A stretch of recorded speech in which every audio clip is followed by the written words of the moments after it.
Good morning, everyone. My name is Shansi, and we are Team 10 HandiSense. This is Jeff, Imran, Theo, and Stephanie. So the problem statement, navigation is a huge problem for the visually impaired, especially on unfamiliar grounds. Without the ability to see, the blind rely solely on their canes for navigation and their hearing to guide them to safety. Blind navigation for using the cane takes years of practice to perfect, and even the experienced may have problems and may injure themselves. Additionally, the cane is unable to detect elevated objects, and these tasks are even more difficult for the newly blind. So introducing HandiSense. What is HandiSense? It's a glove used for the visually impaired in complement with the cane. It's not used to substitute the cane by any means. It's just used as a complement to it. And this cane, HandiSense is equipped with ultrasonic sensors, 3 of them, to scan for objects. And each of the sensors is attached to a vibrational motor that will send vibrational feedback to the user based on the proximity of the object. Why is this important? Well, it makes up for the shortcomings, such as detection of objects before the cane is able to reach, and you can detect unreachable objects, such as elevated objects not on the floor. And our customer is Leonid. So this is pretty much what our glove looks like right now. We have 3 ultrasonic sensors placed a little bit before the knuckles, and they're angled slightly and they don't interfere with each other. They can have a pretty nice range, but we don't want too big a range because otherwise you can't really tell what you're sensing. It's just so you can kind of have an idea of the objects that you're sensing are in front of your hand. Then we're using microprocessor MS230 it's under just under that big bulge on the back end, and we have 3 actuators on the thumb, the middle finger, and the pinky finger to show haptic feedback, and we space them out to kind of give the user a nice sensation, so they can easily tell if it's the left or right side to show direction. And we have a switch on the back, the black switch on the back of the bottom of the glove to turn it on and off. And there are 2 potentiometers to adjust the range that the sensors can go to, and then the right one will adjust the intensity of the actuators. So depending on the user, they can change how intense they want it. And then there's a switch next to the thumb and index finger to turn the motors on and off. So that way you can use the glove when you're feeling uncomfortable. So it doesn't have to be constantly running all the time, and you can just normally walk around. And then if there's something that you don't feel comfortable with in your environment, you can turn it on and start sensing. So this is a technical overview of our final design. We're using the MSP430 mixed signal processor to grab ADC readings from 3 different ultrasonic sensors. And the MSP430 then does a little bit of processing on the data and then drives the 3 vibration motors. Not shown is a MOSFET drive circuit for the motors, so they're actually being power's being pulled from a bus, not directly from the microcontroller pins. There's a main power switch, and as Jeff said, there's a tape switch that you can just squeeze with your thumb to put the device into standby mode. We've also added 2 potentiometers to change some of the parameters, like adjust the intensity that the motors are vibrating at, and also the threshold for object detection. And the unit is currently powered by a 9-volt battery unit with a voltage regulator, which goes to a bus that's not shown, and that powers the chip, the sensors, and the motors. So for my role of the project, I worked mostly on the hardware, so design the schematics and then PCB, and we ended up using a protoboard because of complications, and also integrating the hardware with the software, and like organizing everything, designing the glove, helping like everything come together in the end. I was responsible for designing and writing all of the software that's on the MSP 430. This also involved interfacing the sensors with the MSP 430, making sure that we're getting the correct data from the ADCs. Probably the most complicated part of the software design was deciding how to actually control the motors, how to convey some sort of sense of distance just with 3 vibrational motors.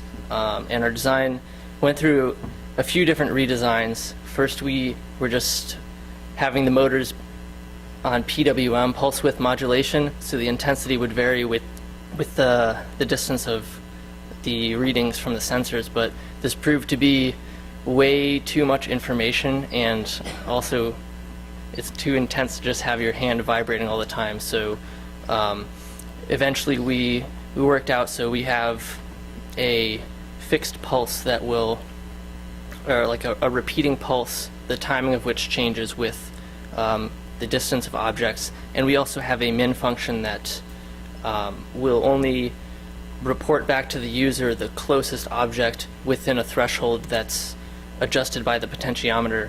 So this allows you to sort of feel changes in depth if you move your hand across an area. If you have the threshold set kind of low, then maybe only one sensor will go off at a time, but you can sort of feel surfaces. And yeah, I also worked on the PCB with Jeff, and it was kind of a team effort, like implementing that. So I kind of did a little bit of everything. First, I created the sensor mount. As I mentioned before, there's 3 sensors. So we have one facing the front, one on the left, and one on the right to create sort of a cone-like shape. And then kind of tidied up with the final circuit board. As Jeff mentioned, we use a protoboard instead of our original plan. I also calculated the total circuit power consumption, taking into account the total consumption of all the parts and the battery that we were planning on using. I also designed and put together the appearance of the glove. One of our biggest concerns was to make the glove compact and usable for a person so that, you know, he or she is not carrying around a huge circuit around her at all times, or him. I was also the communications leader between us and the customer, the professor, and also we got in contact with the Perkins School of Blind, and our customer's landlady, Harriet. She was very helpful in this process because she gave us very good feedback as to what worked for her, what vibrational feedback needed some more work. So that was very helpful, and we're very thankful to have her on the team. And I also overlooked the completion of the reports. I'm Imran. I had to research different hardware components such as the sensors and basically decide between infrared and ultrasonic sensors, ultimately going with ultrasonic sensors. I was a bit of a utility man. I helped Jeff solder the wires together. I worked with Shansi on optimizing the glove design, streamlining it and giving it an aesthetic appearance.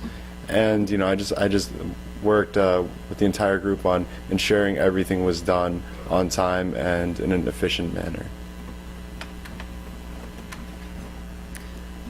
I'm Stephanie. Helped in investigating other possible features for the glove, as well as developing documentation and working in presentations and reports. One of our final design decisions was to not include Bluetooth, mostly because of blind accessibility. But this is something that we deliberated over and had to work toward. And as you can see as you will see from the end product, we tried to make it as simple as possible, just so that's more friendly for the user, and so Yep, and so it's just easier to operate. I can we'll now play a video showing it. Yeah, this is just... This is HandiSense, a navigational tool for the phone. First, we switch on the power using the on-off switch. Next, we use a key switch between the index finger and thumb to turn the glove from standby mode to operational mode.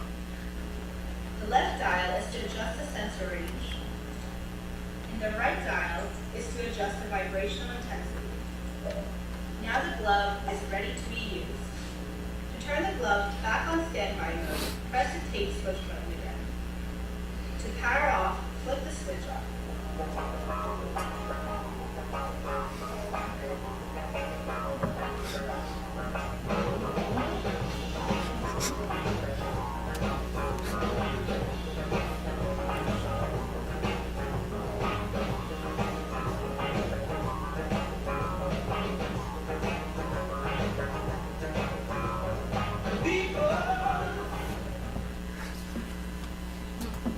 So, in conclusion, this project has been a rewarding experience for all of us involved.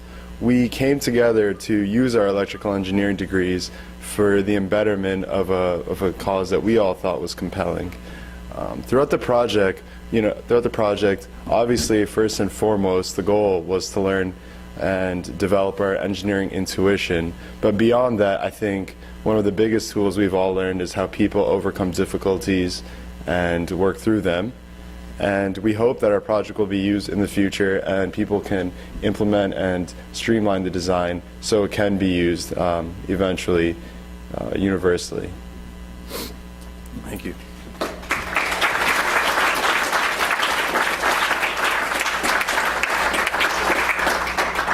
Yeah, also, we'd like to acknowledge our customer, Leonid, who's over there, and Harriet, our visually impaired consultants, and Professor Pisano and Kia and all GTFs and everyone else involved. And any questions? So, is this waterproof? Like, what happens when it's called rain? And do you guys have any sort of state of charge notification to the wearer to let them know that it's getting low and they know kind of charge it or replace the battery? For the battery question, initially we had started with the idea of using a rechargeable battery, and that would have been a feature. But as we got closer to the deadline, we had to focus on getting the functionality of it, and that's one of the things we hope that another group going forward can do. Also, the rechargeable battery was a bit bulky, and we were gonna implement like certain vibrations to tell you that the battery's running low, and so that'll be like the next step, I suppose. Right. Why'd you choose 3 sensors? How'd you position them? So we wanted like a pretty good range, but not too big, as I explained before. And I just did a little bit of calculations of how big the cones were, and it was around like 3-4 degrees, but that's a little tiny, so we increased it a little bit more. And in the end, I think it works. You can tell pretty well like which one's left and right, and like if you were to use it and go through if you want to go through a door, you can tell easily that there's a big gap for your hands. Just to add to that, we had Harriet come in and put the glove on and get an idea of it, and she suggested that we spread out the actuators just so you get an intuitive feel of where each object is coming from. So yeah. Will this be used when using a hand as well? Yeah. So will the hand be facing down or out? The cane will be on the opposite hand, so you Oh, can yeah, like the move opposite. around. Yeah. Just want to say who Harriet is.